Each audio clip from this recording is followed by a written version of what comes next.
देवाने देखील काही गोष्टी आपल्यासाठी तयार केल्या आहेत. मेज को क्या किया उसने? तयार किया है. You prepare a table before me in the presence of my enemies.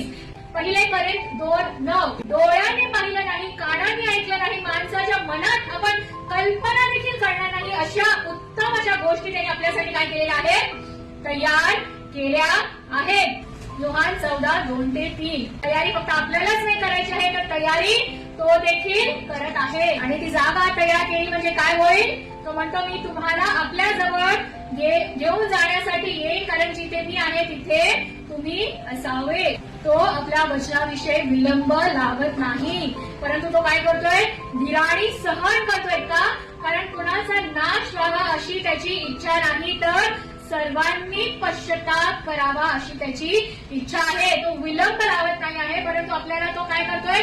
वेळ देतोय पश्चाताप करण्याची, तयारी करण्याची. त्याचा 4था अध्याय आणि 12वं वचन. आणि परमेश्वर सर्व आठवण करून देतो की इतकं काय मी तुमच्यासाठी केलं तरी तुम्ही माझ्याकडे वळला नाही, तर आता तुम्ही काय करा? त्या न्यायाची तयारी करा. 2 प्रकारचे पुनरुत्थान आपण बघितलं ना. एक जीवनाचं पुनरुत्थान आहे आणि एक न्यायाचा पुनरुत्थान आहे. आज आपण कशासाठी तयार आहोत? What are we preparing for? Are we prepared being raptured? त्या जीवनाच्या पुनरुत्थानासाठी उतरण्यासाठी आपण आज तयारी करत आहोत की न्यायाच्या पुनरुत्थानासाठी? जसं या ठिकाणी परमेश्वर इस्रायल लोकांना चेतावणी देतो की मी तुम्हाला वेळ दिला, संधी दिली, पण तुम्ही माझ्याकडे वळला नाही, तर आता कशासाठी तयार व्हा?